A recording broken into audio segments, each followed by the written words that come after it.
پہلی بات ہے کہ حکومت تو آج بھی منحرف ہے، کہتے گولی چلی ہی نہیں، کوئی مرا ہی نہیں. تو جو حکومت جو یہ سوچ رکھتی ہو اسلام آباد میں گولی چلے، ذمہ داری حکومت کی ہے. حکومت کا سربراہ وزیر اعظم ہے، آرمی کا چیف ہے، اس بات کو یاد رکھیں. ذمہ داری سیویلین حکومت کی ہے. گولی جب چل جائے، گولی آپ کی ناکامی کا اعتراف ہوتا ہے. آپ نے ہر قسم کی رکاوٹیں کھڑی کی، آپ نے موٹر وے بند کیے، پھر بھی مظاہرین یہاں پر آ گئے. کیسے آئے؟ آپ کو گولی چلانی پڑی منتشر کرنے کے لیے، ان لوگوں کو منتشر کرنے کے لیے جو آپ پر حملہ آور نہیں ہو رہے تھے. مجھے ایک ویڈیو دکھا دیں جہاں پر مظاہرین جن کے عمل سے میں متفق نہیں ہوں، یہ بھی میں آپ کو بتا دوں، لیکن وہ یہاں پر آئے، مجھے کوئی ویڈیو دکھا دیں کہ انہوں نے حملہ کیا ہو کسی پولیس والے کو. تو بغیر اشتعال کے اگر گولی چلے گی تو یہ بہت بڑی ناکامی ہے. آج حکومت کو معافی مانگنی چاہیے، کمیشن بنا دیں تاکہ حقائق ملک کے عوام کے سامنے آ جائیں. لیکن آج اس ملک میں نفاق دور کریں، اس ملک کے عوام کی تکلیف ہے اس کی بات کریں، انتشار ختم کریں، اکٹھے بیٹھیں. سیاست میں جو اب دشمنی پیدا ہوئی، اور دشمنی اب خونی ہو گئی ہے، اس دشمنی کو ختم کریں، اس نفرت کو ختم کریں. یہ آج سب سے پہلے حکومت کی ذمہ داری ہے، یہ وزیر اعظم کی ذمہ داری ہے، ملک کے صدر کی ذمہ داری ہے. سر آپ نے جوڈیشل کمیشن کی طرف اشارہ کیا کہ ڈی چوک میں جو معاملات ہوئے اس کے اوپر انکوائری ہونی چاہیے. بانی پی ٹی آئی نے یہ مطالبہ کیا اور ساتھ میں انہوں نے کوئی سول کی ڈس اوبیڈینس کی انہوں نے ایک تحریک کا اعلان کیا. آپ اس کو کس نظر سے دیکھتے ہیں؟ دیکھیں یہ سارے معاملات کیوں ہو رہے ہیں؟ کیوں گولی چلی ہے؟ کیوں یہاں پر مظاہرین آئے ہیں؟ کیوں سول ڈس اوبیڈینس کی بات ہو رہی ہے؟ کیونکہ آپ نے اپوزیشن کو دیوار سے لگایا ہوا ہے. اور یہ نئی بات نہیں ہے، عمران خان صاحب نے بھی اپوزیشن کو دیوار سے لگایا ہوا تھا. اللہ کرے وہی سبق حاصل کر لیں کہ مستقبل میں اگر کبھی اقتدار آیا تو یہ کام نہیں کریں گے. کیونکہ آج کے حکمرانوں کو سبق نہیں ملا نا. ہم نے بھی 4 سال عمران خان کے اپوزیشن میں گزارے اور مشکل حالات تھے، لیکن کسی کو سبق حاصل نہیں ہوا. اپنی غلطیاں دہرانے پہ تلے ہوئے. تو طریقہ ایک ہی ہے، آپ کو اکٹھے بیٹھنا پڑے گا. یہ ملک سب کا ہے، یہ ملک کسی ایک جماعت کا نہیں ہے، کسی ایک ادارے کا نہیں ہے. یہ ہمارا ملک ہے، ہمیں اپنا ملک واپس چاہیے. شاہد صاحب یہ بتائیے گا کہ آپ وزیر اعظم بھی رہے ہیں اور جس وقت دھرنا ہوا تھا اس وقت آپ حکومت میں شامل تھے، اس وقت کی صورتحال اور آپ کی صورتحال میں کیا فرق ہے؟ اور دوسرا یہ کہ آپ وزیر اعظم رہنے کے بعد آپ ایک پولیٹیکل پارٹی کو لیڈ بھی کر رہے ہیں، آپ حکومت کو بھی تنقید کا نشانہ بنا رہے ہیں، آپ کہہ رہے ہیں کہ اپوزیشن بھی مسائل کو جا رہی ہے. تو بطور ایک سیاستدان آپ برج کا کردار کیوں نہیں ادا کرتے کہ سب کو ایک پلیٹ فارم پر اکٹھا کرنے کے لیے سب کے پاس جائیں، ان کو بٹھانے کی کوشش کریں؟ دیکھیے میں وزیر اعظم رہا ہوں، جو کچھ میرے دور میں ہوا ہے میں اس کا ذمہ دار.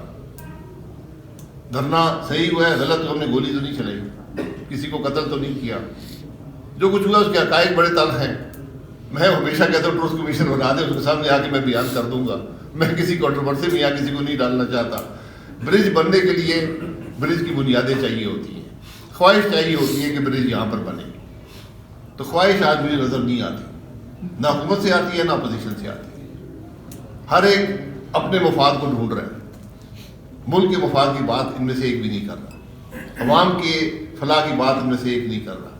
تو کس بنیاد پہ برج کا کردار کو ادا کر سکتا ہے؟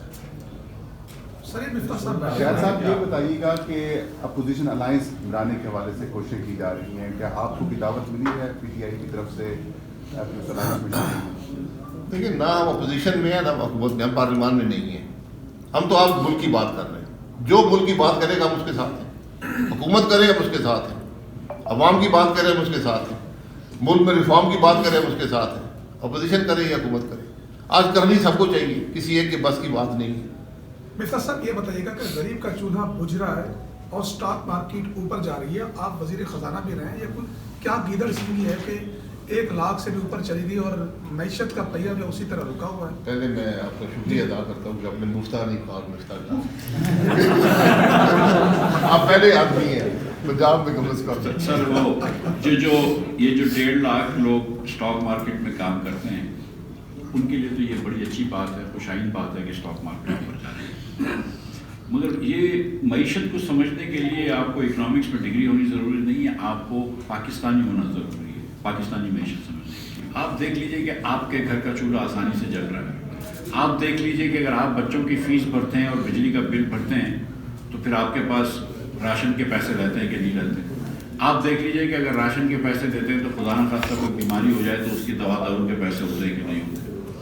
کیا آج پاکستانی اس پاکستانی سے بہتر ہے جو 10 سال پہلے وہی کام کرتا تھا؟ 10 سال پہلے جو ان اسکلڈ لیبر تھا، جو 2-3 بچوں کی کفالت کر سکتا تھا، کیا آج وہ کر سکتا ہے؟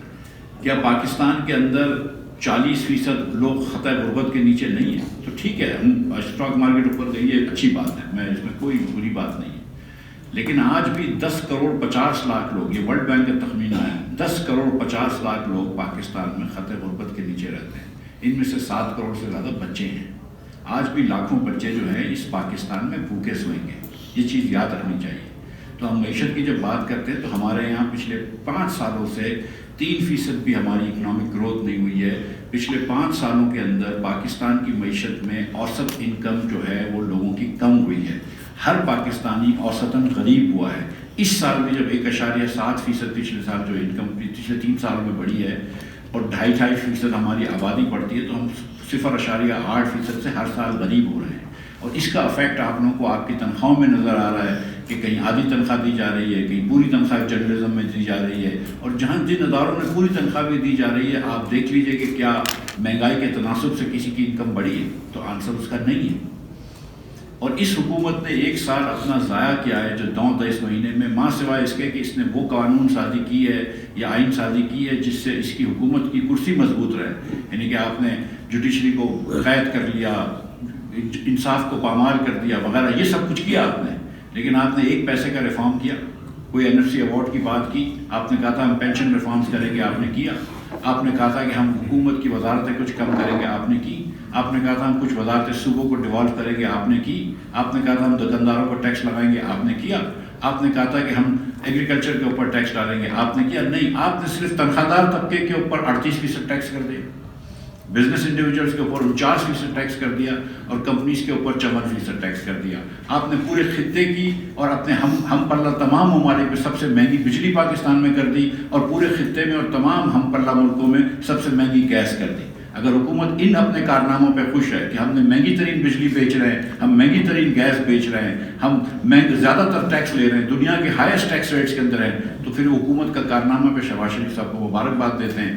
لیکن میں اب یہ کہہ سکتا ہوں آپ کو نوٹ کہ پچھلی مرتبہ یہ ایمانداری سے جیت گئے ہیں، لیکن اگلی مرتبہ تو اس سے بھی برا حال ہوگا۔ سر، آپ نے جن باتوں کا ذکر کیا، پاکستان کا سنجیدہ طبقہ جو ہے وہ خودروز سمجھدار، تقریباً تمام سنجیدہ لوگ ہیں وہ ان مسائل کو سمجھتے ہیں اور اسی بات کا ذکر کرتے ہیں۔ کیا آپ کے نزدیک پاکستان میں کوئی ایسی شخصیت، کوئی ایسا ادارہ نہیں ہے، کوئی ایسی پولیٹیکل پارٹی نہیں جو ان دونوں غیر سنجیدہ فریقین کو ایک پلیٹ فارم پر لا کر آئے یا مذاکرات پر قائم کرنے کی کوشش کرے؟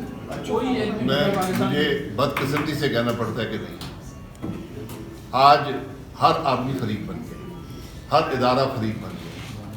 جس ملک میں عدلیہ فریق بن جائے، آج جس ملک میں جو پارلیمان ہے، جو ایگزیکٹو ہے، وہ عدلیہ کو اپنے تابع کر لے۔ شہباز شریف صاحب کی 26 مہینے کی حکومت ہو چکی ہے، پچھلے 16 مہینے ملا کر۔ شہباز صاحب نے ہمیں 26 مہینے میں ایک تحفہ دیا ہے، 26ویں امینڈمنٹ۔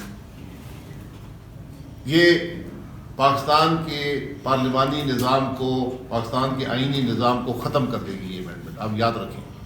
یہ واپس ہوگی ایک دن، اس دن ہم افسوس کریں گے ہم نے غلط کام کیا تھا۔ اس سے ہم نے کچھ سیکھا، ہم نے کچھ سیکھا نہیں ہے، لیکن آج بدقسمتی سے حکمرانوں کا رویہ جو ہے اس بات کی اجازت نہیں دیتا۔ جو اپوزیشن کا رویہ ہے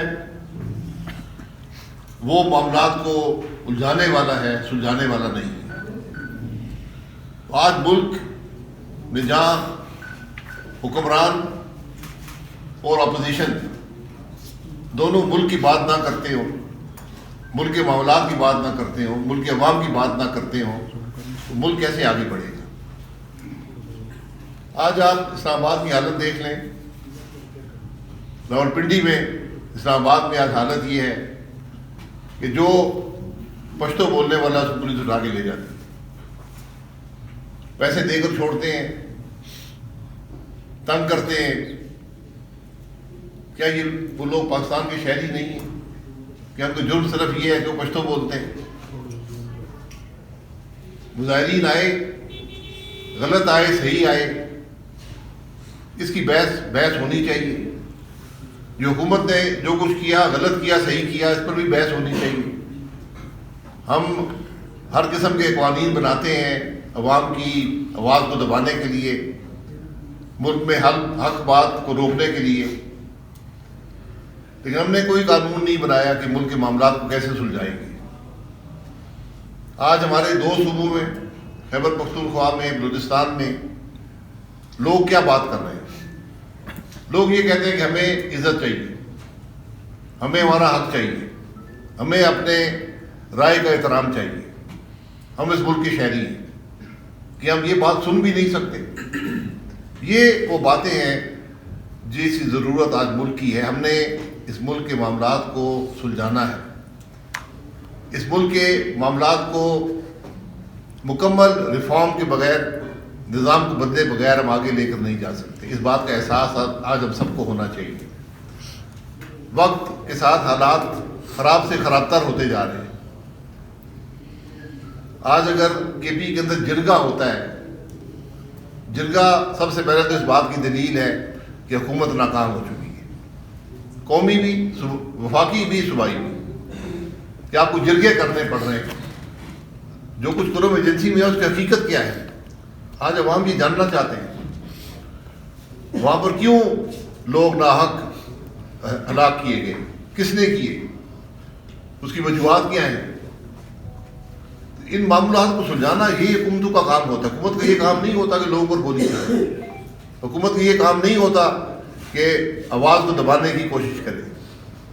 حکومت کا کام ہوتا ہے کہ ملک کے معاملات کو سلجھائے, عوام کو ایک بہتر مستقبل کی امید دے. یہ بات آج پاکستان عوام کرتی ہے کہ ہمیں ملک پر توجہ دینی ہے, اور ملک کے معاملات کا واحد حل ہے کہ آپ ملک کو رول آف لا,